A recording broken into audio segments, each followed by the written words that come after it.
At Consumer Reports, we test uprights, canisters, stick vacs, and even robots to help you find the best vacuum, whether you have a tiny apartment or vast amounts of carpet.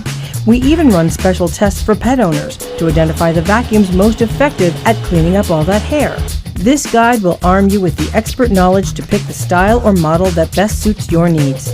Consumer Reports Online subscribers can find specific brand recommendations and exclusive product ratings on our website. For your primary vacuum, the first decision is whether to get an upright or canister. Uprights generally deep clean carpets better than canisters, and they typically cost less. But uprights are heavier.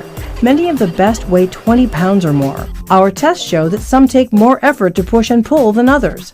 Canister vacuums can weigh a lot too, but you're mostly moving just the hose and power head, not the whole machine.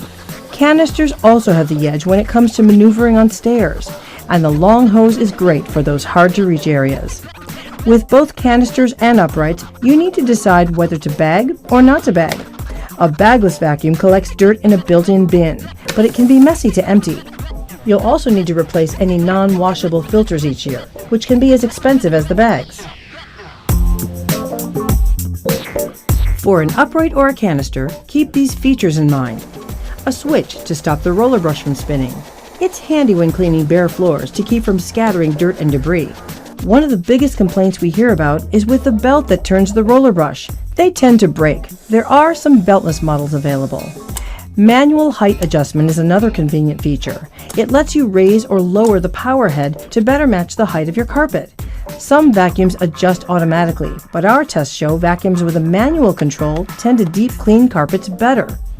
Don't be tempted to buy extra tools. Most vacuums come with the ones you need, like a narrow edge tool for cleaning corners and a brush for dusting. Noise can be an issue with some vacuums. Our tests show uprights tend to be a little noisier. You can check Consumer Reports ratings for quieter models. Sales of robotic vacuums continue to rise. While many are the co-stars of plenty of YouTube videos, they can do more than give cats a ride.